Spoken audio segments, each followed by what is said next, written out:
우리 주 예수 그리스도께서는 우리를 너무나 사랑하십니다. 하나님의 그 사랑이 우리에게 오신 바 되셨습니다. 예수님께서는 하나님 본체시지만 우리를 너무나 사랑하셔서 우리와 똑같은 육체의 몸을 입고 우리와 똑같은 형체로 형상을 가지고 이 땅에 오셨습니다. 그리고 죽어가고 있는 우리를 구원하시기 위해서 스스로 십자가에 당신의 몸을 던지셨습니다. 그 십자가를 믿고 의지하는 자, 붙드는 자, 모든 자를 예수님께서는 구원하시고 안아주셨습니다.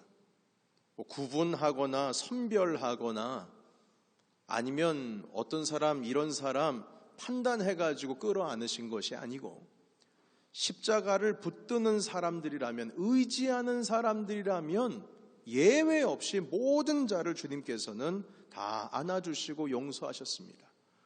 그 모든 죄를 깨끗게 하시고 이제는 죄인이 아니라 의로운 사람이라고 칭하시고 그 의로운 삶으로서 살아갈 수 있도록 주님께서 그 길을 다 열어주셨습니다. 우리가 더 이상 주 예수 그리스도를 붙듦으로 말미암아 그 십자가의 공로로 말미암아 이젠 죄인이 아니라 의롭다고 칭함을 받는 의로운 사람이 된 것은 우리가 뭘 잘했기 때문이 아닙니다. 도덕적으로 선행을 잘하고 무슨 교회 봉사를 잘하고 헌금을 잘하고 구석구석 교회 일들을 잘해서 주님께서 의롭다라고 말씀하신 것이 아니고 우리는 단지 예수님을 붙들었을 뿐인데, 믿었을 뿐인데, 그냥 그 십자가를 우리가 의지했을 뿐인데 주님께서는 우리를 죄인이 아니라 의로운 자라고 주님께서 그렇게 인정해 주셨습니다. 그래서 여러분, 우리는 서로를 부를 때 성도라고 부르고 있습니다. 누구누구 성도니 이렇게 말입니다. 사실 우리는 호칭을 직분으로 부르고 있지만 우리 모두는 성도입니다. 성도는 거룩한 자라는 뜻인데 우리 모두가 예수 십자가의 피로 말미암아 의롭게 되었기 때문에 우리는 성도라고 부르는 겁니다.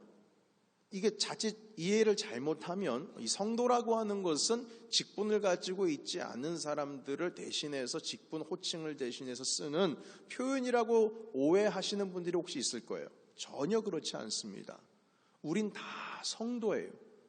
사실은 그 직분 이전에 성도가 먼저 된 것입니다. 그래서 주영광 성도, 맞는 말이에요.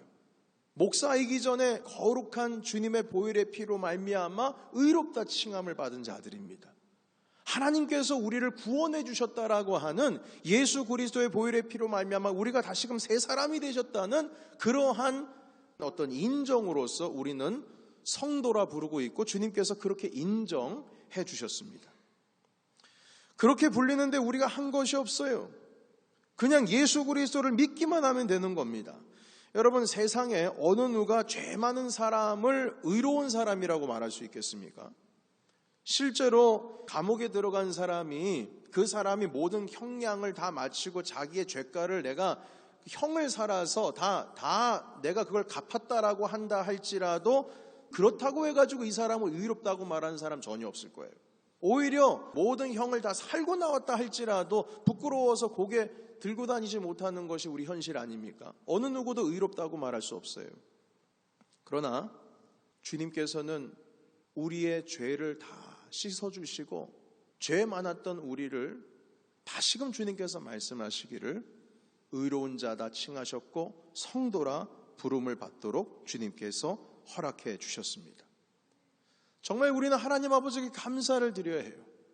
우리가 도저히 이해할 수 없는 방법으로 주님께서 우리를 구원해 주셨습니다. 부끄러운 사람조차도 주 예수 그리스도만 붙들게 되면 거룩한 사람, 의로운 사람이 되는 것입니다. 자, 그런데 오늘 본문의 말씀 보시니까 이 창세기 7장 1절에 하나님께서 노아를 보시면서 내 앞에 너의 의로움을 내가 봤다, 이런 말씀을 하고 계십니다. 노아가 의롭다, 이렇게 주님께서 보셨어요.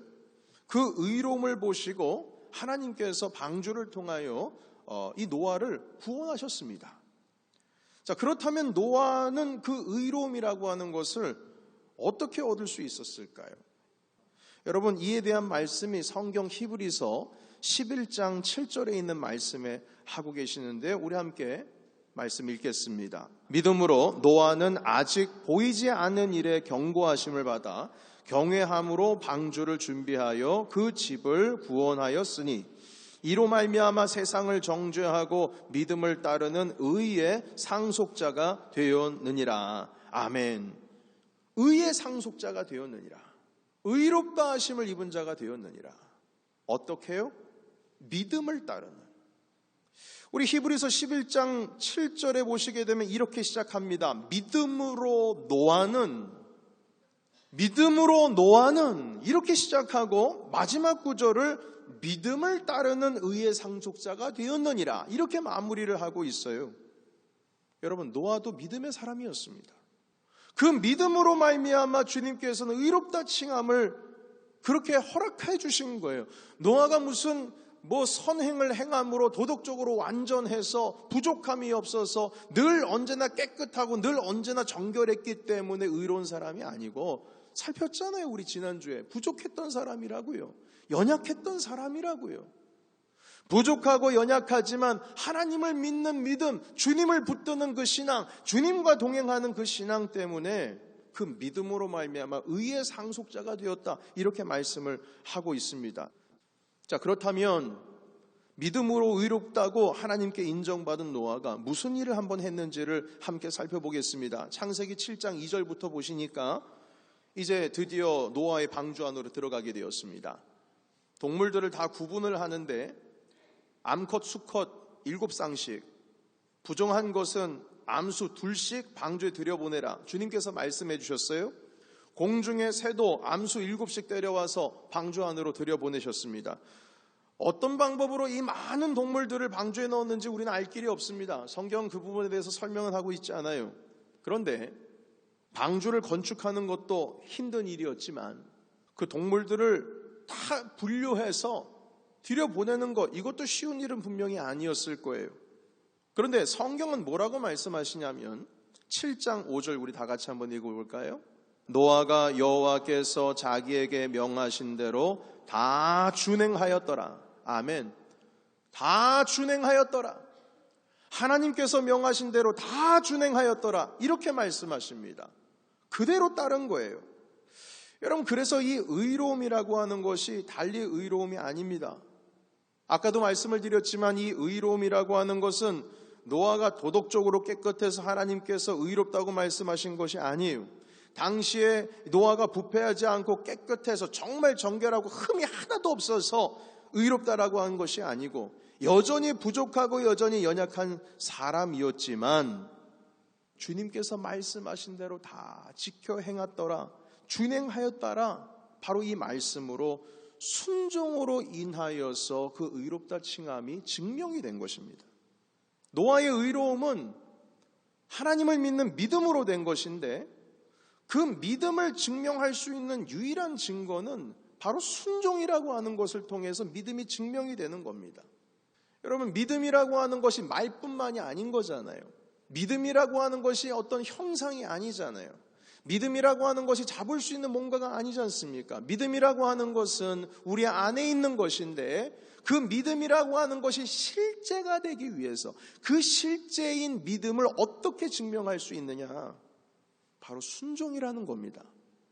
불이라고 하는 것은 타오릅니다. 타오르지 않는 것은 불이 아니에요.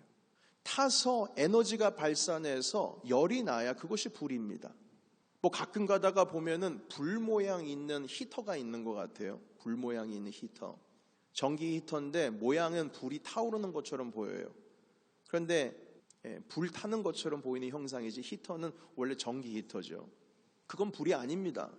모양만 그렇지. 타올라야 불입니다. 마찬가지로 믿음이라고 하는 것도 다 똑같은 것이 아니에요. 타올라야 불이듯 믿음이라고 하는 것은 순종이라고 하는 것이 있음으로 말미암아 그 믿음이 증명을 하는 것입니다. 노아는 믿음으로 말미암아 하나님 아버지 앞에 의로움을 얻게 되었습니다. 그런데 그 믿음을 무엇으로 증명하느냐? 바로 순종이라고 하는 것을 통해서 의롭다 칭함을 받게 된 것입니다. 믿음과 의로움 사이에 순종이라고 하는 것이 그 증명하는 관계로서 서 있는 것입니다. 여러분뿐만 아닙니다. 오늘 본문이 7장의 말씀이지만 창세기 7장 1절 바로 그 전구절에 어떻게 말씀하고 있는지 한번 살펴봤으면 좋겠어요. 전구절이 무엇이냐면 창세기 6장 몇 절이죠, 여러분? 22절 마지막 절입니다. 마지막 절 어떻게 끝나는지 확인해 볼까요? 노아가 그와 같이 하여 하나님이 자기에게 명하신 대로 다 준행하였더라. 아멘. 다 준행했대요. 이미 의롭다 칭함을 받기 전에 다 준행하면서 살아간 것이 노아의 삶이에요. 그렇게 노아는 하나님을 믿었으면, 의지했으면 주님께서 말씀하신 대로 다 순종하며 나아가는 거예요. 그러니까 그 순종하며 나아가는 것을 보시고 주님께서 의롭다, 너 참 의롭다. 그 믿음이라고 하는 것이 순종을 통해서 증명이 되고 있는 순간입니다. 사랑하는 성도 여러분, 우리가 예수 그리스도를 믿는다면 그 십자가로 말미암아 우리가 정말 하나님의 사랑을 입은 사람으로서 이 땅 가운데 새 사람으로 살아간다면 우리의 그 믿음을 순종으로서 증명하는 삶을 살아가야 합니다. 여러분, 삶은 증명이 없으면 그것은 인정받을 수가 없어요. 여러분, 우리가 만약에 사랑한다고 하면요, 그 사랑하는 것이 증명이 되어야 합니다. 아, 쟤네 둘 사랑하는 것 같아. 알지 않습니까? 서로 모르는 남녀가 사랑을 하게 되면 다 드러나요. 티가 나요. 티가 나. 여러분, 진짜 믿음의 사람이라면, 하나님을 믿는 사람이라면 티가 납니다. 티가 나요. 그 바로 티가 무엇이냐? 하나님 아버지의 말씀에 순종하며 나아가는 자로서 하나님께서 그걸 보시고 인정하신다는 겁니다. 여러분, 그래서 우리가 진정으로 믿음의 삶을 살아간다면, 의롭다 칭함을 받은 자, 성도의 삶을 살아간다면 우리는 매 삶 속에서 티나는 삶을 살아야 해요. 성도로서 티가 나야 해요. 하나님의 말씀을 순종하는 삶으로서 우리가 그 믿는 믿음을 삶 속에서 준행하며 하나님 아버지 앞에 삶으로 증명된 믿음의 삶을 살아가야 된다는 겁니다.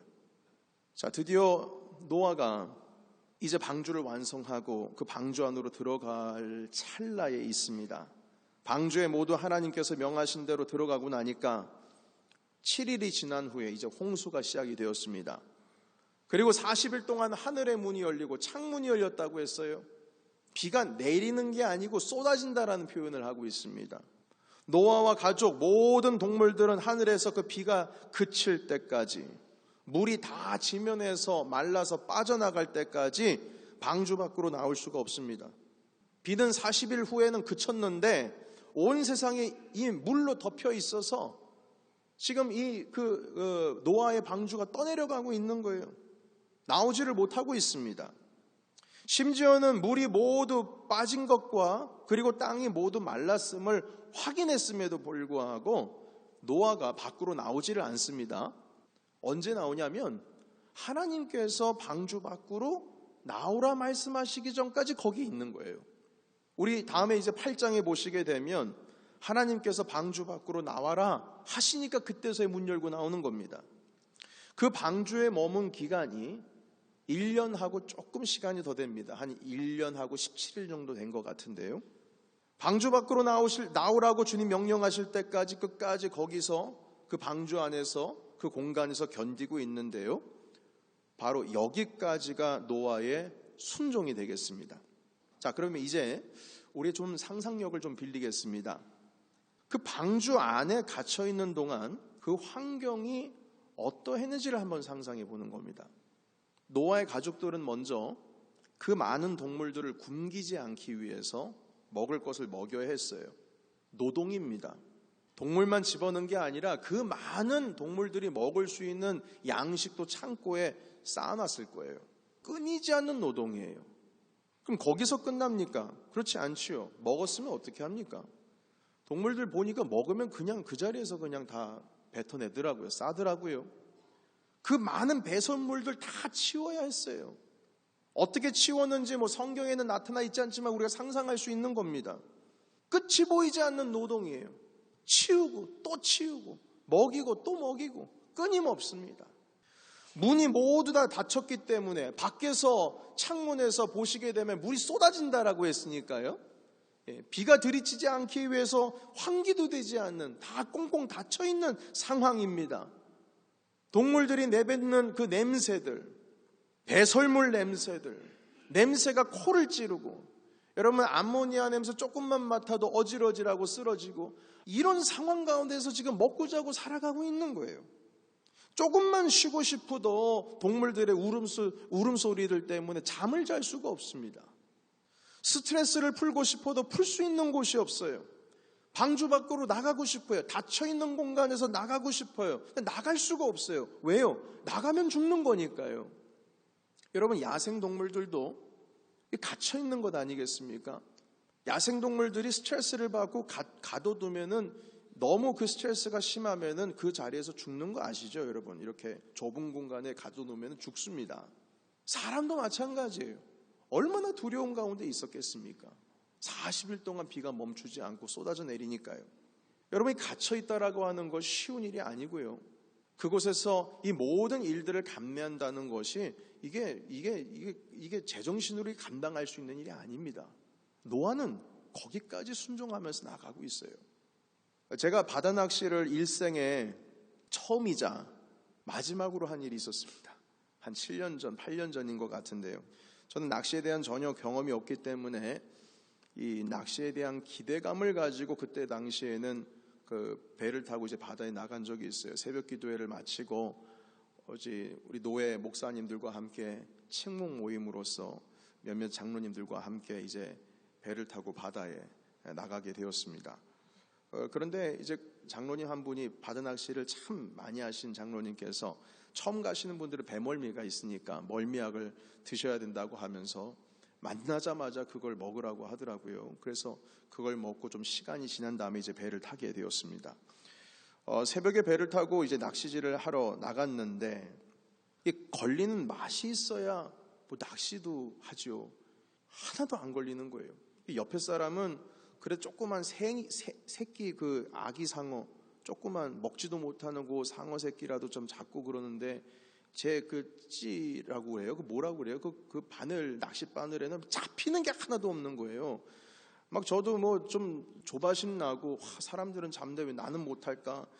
그래도 첫 술에 배부를 수 없으니까 열심히 했습니다. 그런데 문제는 이제 오후 1시가 조금 넘어가면서부터 시작이 되었어요. 물고기가 하도 안 잡혀가지고 문제가 아니고요. 배멀미가 시작이 되었습니다.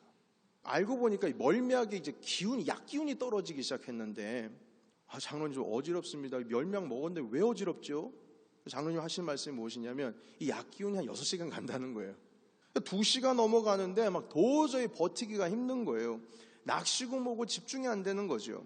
배 안에 들어가서 일단 바닥에 엎어졌습니다. 서 있으면 더 흔들리니까. 여러분, 그 고통을 겪지 않으신 분들은 정말 모릅니다. 배멀미요. 파도는 계속 치고 있지요. 뭐 이렇게 배는 계속 울렁울렁 거리죠. 거기서 내리고 싶은데 내릴 수가 없는 거 아시죠? 내릴 수가 없어요. 계속 거기에 있어야 되는 거예요. 좀 찬 공기를 마시고 싶어서 가판 밖으로 나가려고 하면 서 있으니까 더 울렁울렁거리고, 또 안으로 돌아와서 누워 있자니 안 속에서는 이 공기가, 찬 공기가 들어오면 좋겠는데 그것이 없으니까 너무나 답답하고 정말 견디기 힘든 거예요. 결국엔 한 오후 4시, 5시쯤 항구에 도착해서야, 그때서야 제가 살아남았습니다. 한 4시간 동안 정말 힘들더라고요. 죽다가 살아났어요. 여러분, 노아 가족들은 오죽했겠습니까? 제가 이 말씀 드리는 것은 무엇이냐면, 그들이 무슨 멀미했다는 뜻이 아니고요. 1년 동안을 그 뱃속에 갇혀 살았어요. 수많은 동물들의 울음소리에, 배설물 냄새에, 그 많은 동물들 먹이를 줘야 하고 배설물 치우고, 그렇게 거기서 1년 이상을 버텼어요. 여러분, 그런데 그것 아십니까? 그들이 아무리 힘들고 아무리 배멀미를 하고 아무리 냄새를 맡아서 막 머리가 어질어질하고 아무리 노동을 많이 해서 막 힘들고 지치고 동물 울음소리 때문에 잠을 자지를 못하고 갇혀있기 때문에 이 폐쇄되고 있는 그 자리 가운데에서 인간이 있으면 폐소공포증이 생기기 시작하는데, 그런 스트레스가 아무리 닥쳐온다 할지라도 그 배 안에 있는 것이 감사입니다.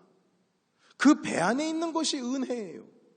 아무리 힘들어도 그 안에 있는 것이 주님께서 허락하여 주신 은혜예요. 그것이 바로 감사인 것입니다. 순종이라고 하는 것이 배를 만든 것만 순종이 아니고요. 동물들 다 분류해가지고 암수 쌍으로 방주에 넣은 것만이 순종이 아니고요. 그 배 안에서 함께 동물들과 살아가고 있는 그 삶 자체가 순종의 삶입니다. 방주 밖으로 나오거라는 주님의 명령이 있기 전까지 말입니다. 사실 얼마나 나오고 싶었겠어요. 비둘기도 보내고 보니까 땅이 이제 보이기도 하고 배도 멈췄는데 밖으로 나오지 않습니다. 배 안속에서 1년 동안 그 동물들과 함께 살아갔던 그 삶 자체가 순종의 삶이었다는 것이죠. 사랑하는 성도 여러분, 우리들도 지금 방주 안에 있습니다. 바로 교회라고 하는 방주입니다. 방주는 아무리 파도가 그 파도 때문에 흔들린다고 할지라도 그 방주는 안전합니다. 그 방주 안에서 우리는 믿음을 지키면서 삶으로 순종하면서 살아가고 있는 것입니다. 그런데 아까도 설명해드렸듯이 방주 공동체는 쉽지 않습니다. 이게 모든 그리스도인들의 현주소입니다. 노아뿐만 아니에요. 거기서 살아가고 있는 동물들도 살아가는 게 정말 힘들었을 겁니다.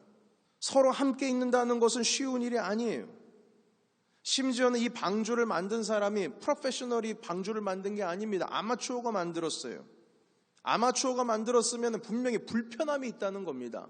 방주의 그 구조 자체가 불편함이 있을 수밖에 없어요. 그것은 살기 위해서 만든 거예요. 편리함을 위해서 만든 배가 아니라는 거예요. 어떤 유랑하는 유람선이 아니라는 거예요. 아마추어가 만든 곳에서 편리함을 누린다라고 하는 것은 사치인 것입니다. 동물들도 정말 힘들었을 거예요. 함께 있기 어려운 무서운 사자도 있고, 바로 그 옆에는 그 사자만 보면 덜덜 떨 수밖에 없는 어린 양도 있을 거예요. 그런데 그 둘이 같이 있어야 해요. 사자는 잡아먹고 싶고 양은 먹힐까 봐 두려워하고, 사자가 울면 양도 두려워서 울겠지요. 가장 빠른 치타도 있는가 하면 세상에서 가장 느린 달팽이도 있는 겁니다. 동시에 극과 극에 있는 동물들이 같이 살아가고 있어요. 서로 보면서 정말 답답했을 거예요. 서로 보면서 정말 무서웠을 거예요. 그러나 그들은 함께 있어야 합니다. 무서워도 부족해도 불편해도 편리하지를 않다 할지라도 함께 있어야 해요. 있는 법을 배워야 합니다. 살기 위해서는 함께 있는 법을 배워야 하는 거예요. 아까도 말씀을 드렸듯이 야생동물들도 스트레스 받으면 갇혀있는 공간에서 죽습니다. 그런데 성경에는 동물이 죽어서 나왔다라는 표현 없어요. 쌍으로 들어갔으면 쌍으로 나오는 거예요. 모두 다 함께 불편함을 뛰어넘어서 인내와 연합으로서 끝까지 살아남은 것이 노아의 방주 안에서 동물과 또한 노아의 가족들이 배워가고 있는 것이었어요. 하나님께서는 우리의 구원을 이루시기 위해서 이 방주라고 하는 방법을 주님께서는 택하셨습니다. 그런데 여기에 놀라운 비밀이 있습니다. 그 방주는 광야와 같은 곳이에요. 그 광야를 지나야 새로운 땅을 만날 수 있는 거예요. 그 광야를 지나야 이스라엘이 가나안 땅을 만난 것처럼 우리도 이 방주의 삶을 살아가는 법을 배워야 그 구원을 끝까지 지킬 수가 있는 겁니다. 여러분, 광야의 삶이 편했을까요? 편하지 않았지요. 그건 불편한 삶입니다. 이미 애굽에서 탈출해서 나올 때의 불편한 삶을 감내하고 가나안 땅으로 들어가는 거예요. 어느 누가 광야를 지나가는데 편할 생각하고 광야 지나가겠습니까? 먹을 것을 어디서 구해요? 농경사회도 아니고 목축업도 하지 못하고 그 사막에서 무슨 풀을 뜯기고 그 양떼들을 다 먹입니까? 불편한 삶이에요. 그런데 하나님께서는 그 불편한 삶이 그럼에도 불구하고 은혜의 삶으로서 주님께서 구름 기둥, 불 기둥, 물로도 터치게 하셔서 먹여주시고 하늘의 만나로 먹여주시면서 가나안 땅으로 끝까지 인도하지 않으셨습니까? 그 광야를 지나갈 수 있는 사람은 하나님의 말씀에 순종함으로 그 믿음을 증명한 자만이 가나안 땅 밟을 수 있는 겁니다. 여호수아와 갈렙이 그렇게 됐죠. 노아도 마찬가지입니다. 동물들도 마찬가지예요. 그 불편함이라고 하는 것을 감내하고 자기가 얻은 이 구원, 방주 안으로 들어온 이 구원, 이것을 끝까지 순종함으로 지킬 때에 비로소 주님께서는 우리 가운데 마른 땅을 허락하신다는 겁니다. 우리도 방주의 삶을 함께 살아가는 법을 배워야 우리의 구원을 지킬 수가 있어요. 이 방주는 불편한 삶이긴 하지만 분명히 안전한 곳입니다. 그런데 그 방주가 더욱 안전하기 위해서는 우리가 함께 살아가는 우리 모두가 그곳에서 감사함으로 연합하여 삶을 함께 누리는 법을 배우면서 살아가야 해요. 불평함이 아니라 감사해야 합니다. 노아의 가족들은 방주 밖에서 방주를 완성하기까지, 동물들을 쌍으로 모으기까지 하나님 아버지 앞에 순종함으로 그 모든 명령을 준행함으로 의로운 사람이라고 칭함을 받았을 뿐만 아니라 그 방주 안에서도 함께 살아가기 위한 순종의 삶으로서 하나님께서 베풀어 주신 그 구원의 삶을 끝까지 지켰던 것이에요. 사랑하는 성도 여러분, 우리 함께 하나님께서 우리에게 베풀어 주신 이 방주의 삶을 더욱더 안전한 삶이 될 수 있도록 연합하시기를 예수님의 이름으로 축복합니다. 방주 안은 안전해야 돼요. 방주 안에서 위기감을 느끼면 안 돼요. 물론 불편할 수는 있어요. 그냥 위기를 느끼면 안 돼요. 우리는 서로 잡아먹지 못해가지고 안달인 성도가 되면 안 되는 거예요. 사자는 아무리 배고파도 양 안 먹어요. 양은 아무리 무서워도 사자를 도망가지 않아요. 서로가 연합을 해요. 물론 노아가 다 구분해서 놨겠지만 함께 살아가는 법을 배우는 거예요. 그 가운데는 느려 터진 달팽이도 있고 엄청 빠른 치타 같은 그런 동물들도 있어요. 주님께서 땅 가운데에 그 마른 땅을 허락하실 때까지 그 방주 안에서 불편함을 감내하고 함께 서로가 연합하면서 살아가는 방법을 터득하면서 살아가는 순종, 삶의 순종이 결국에는 그들이 끝까지 구원을 지켰던 도구가 되었던 것입니다. 사랑하는 성도 여러분, 방주의 삶이 함께해서 불편한 삶이 아니라 함께해서 감사한 삶이 되시기를 예수님의 이름으로 축복합니다. 오늘 특별히 재직 수련회의 주제는 하나와 연합이라고 하는 주제로 이 재직 수련회를 준비했습니다. 여느 다른 해와는 조금 다른 형태의 재직 수련회가 될 것 같습니다. 시작부터가 공동체 놀이, 함께 하나가 되는 것, 연합하는 것, 서로가 아끼는 방법, 이 모든 것들을 우리 하나가 되는 그러한 어떤 액티비티로서 우리 함께 훈련으로 시작하기를 원하는데요. 참여하시면 아주 유익한 시간이 될 것이고, 또한 우리 2020년 하나님께서 우리에게 베풀어 주신 비전을 향해서 교회를 함께 운영해 나아가는 그 방법들을 함께 찾아갈 수 있는 시간이 될 것입니다. 많이 참여해 주시고 말씀 정리하겠습니다. 2020년 하나님께서 우리에게 베풀어 주신 이 구원의 방주를 불편함이 아니라 감사함으로, 위기의식이 아니라 정말로 하나님 아버지 앞에 기쁨으로써 함께 누리시는 그 구원을 지켜나가시는 우리 모든 공동체가 되시기를 예수님의 이름으로 축원합니다.